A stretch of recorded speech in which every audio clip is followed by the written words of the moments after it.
The MCC schemes was the part of broad US security interest to safeguard the influence of the United States all over the globe.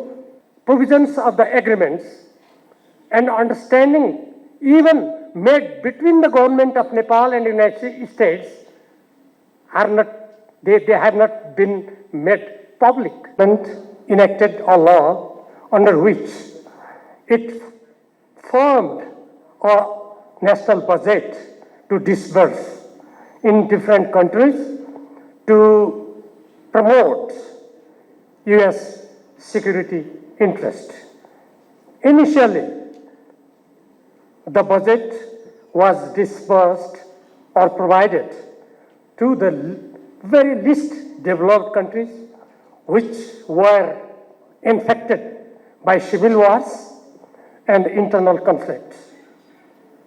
In Africa, South America, but later on it was expanded to the Asian countries too. The experiences of the implementation of the MCC project, however, was not pleasant or good in every country. Even the initially selected countries either rejected the project or there was big controversy in their own countries.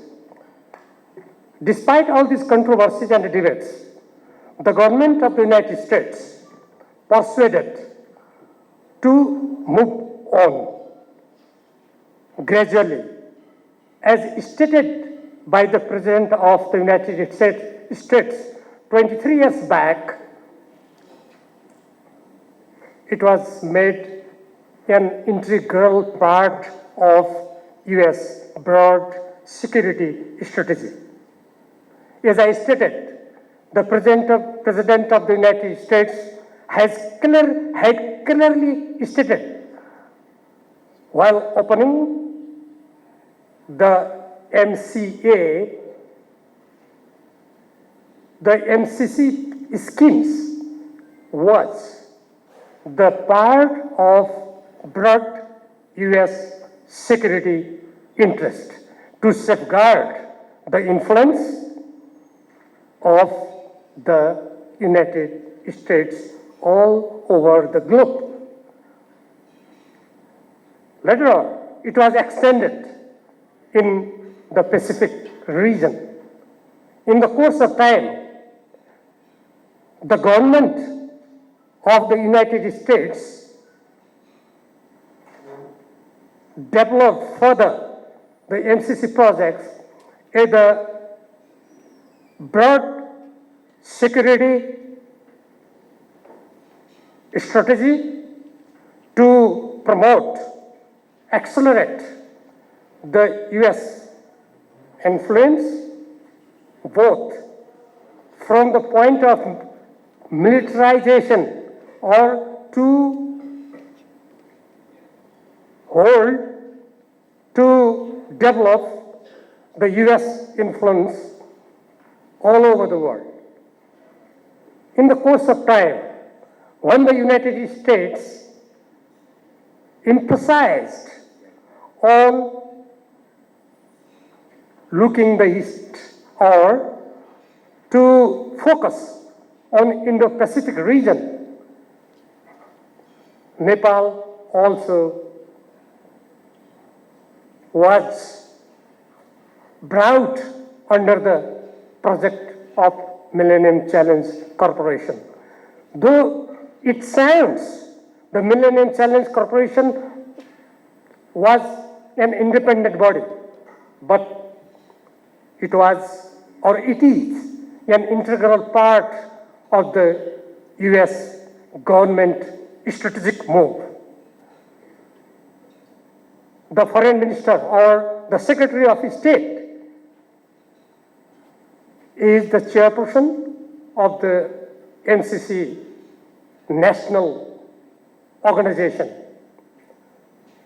When the rivalry or competition between the big powers shifted towards Indo-Pacific region, then Nepal was also considered a strategic point to operate. As all of us know, the geopolitical strategic location of our country provides ground for big powers to operate both in our big neighbors and some of the other countries. When we talked about the MCC project in Nepal, when I studied the main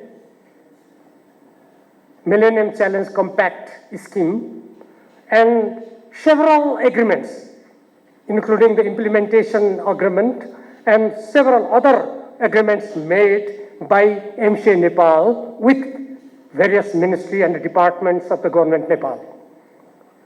We can find many provisions which are oriented to maximize the US security interest and to promote its strategic move in this region.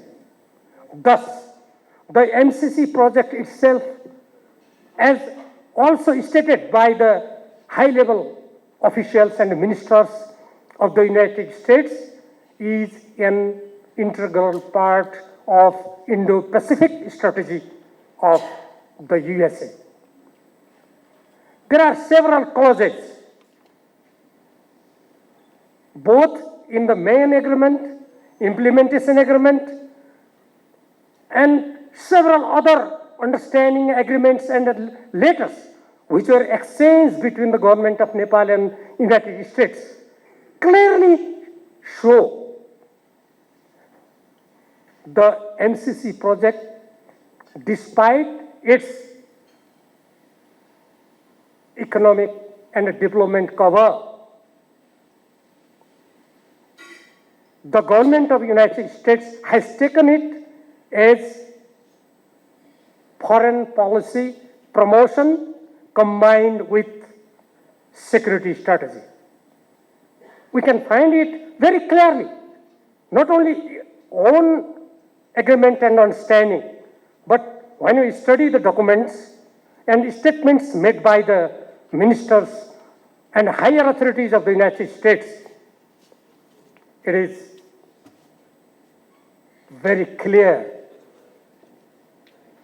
that the project, its implementation, operation, and even after 5 years, when the project schemes will be completed, but some of the provisions and the control and the presence of the authorities of the United States will remain in Nepal. That is very serious. We can imagine or we can think, if the project was only an economic development project, why in the main agreement it is stated that if any agency, any government authority of Nepal adopt policy, program, activities contrary to the vital national interest or security interest of the United States, the project may be terminated unilaterally. And the provisions of the agreements and understanding even made between the government of Nepal and the United States are not, they have not been made public. I think many people even do not know what is written in dozens of understandings and agreements. Only the main compact agreement and the implementation agreement have been made public. Other agreements and understandings and later exchange between both governments are yet to be made public. I think they will never make those agreements and understandings public. Thus, the Millennium Challenge Corporation itself was a product to protect decreasing US influence or to overcome the obstacles created by other emerging powers, both in the Indo-Pacific region and other parts of the globe. Thus, this has been the political, security, economic, strategic move of the United States. According to our constitution, Nepal cannot join any such strategic alliance. The article of constitution, the article 51D restricts the government of Nepal not to enter in such a security strategic treaty or agreements. Despite this kind of constitutional provision, some of the leaders of our country and then Prime Minister, they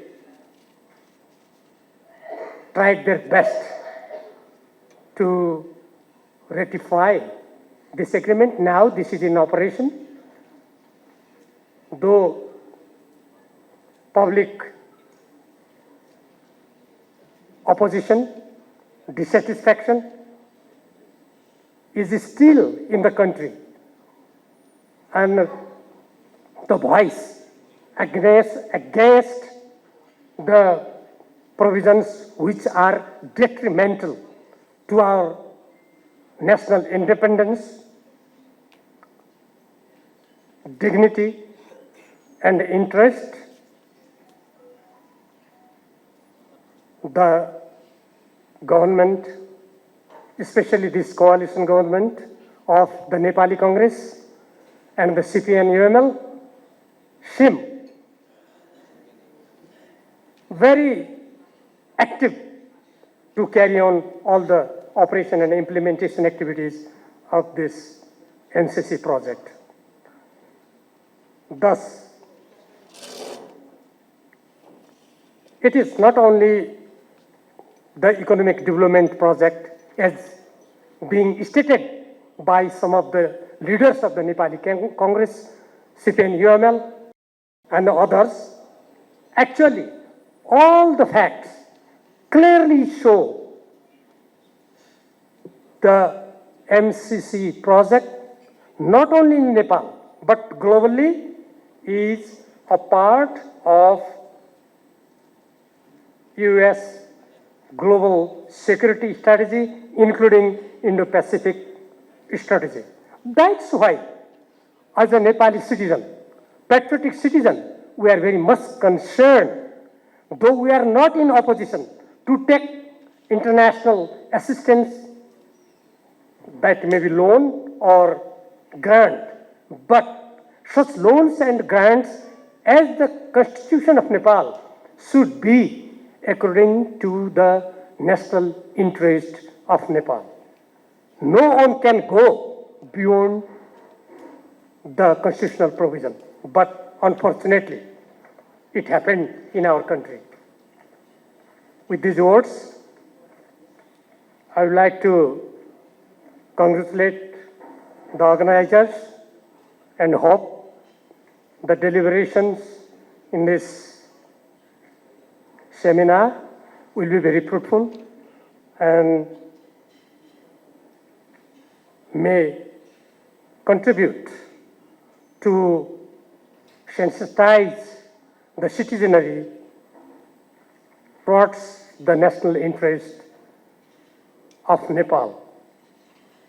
Also, I would like to extend my sincere thanks to the foundation and especially Honorable former Prime Minister Jalnath Kanal for inviting me to say a few words in this plenary and also giving opportunity to speak me later on. Thank you very much. Namaste.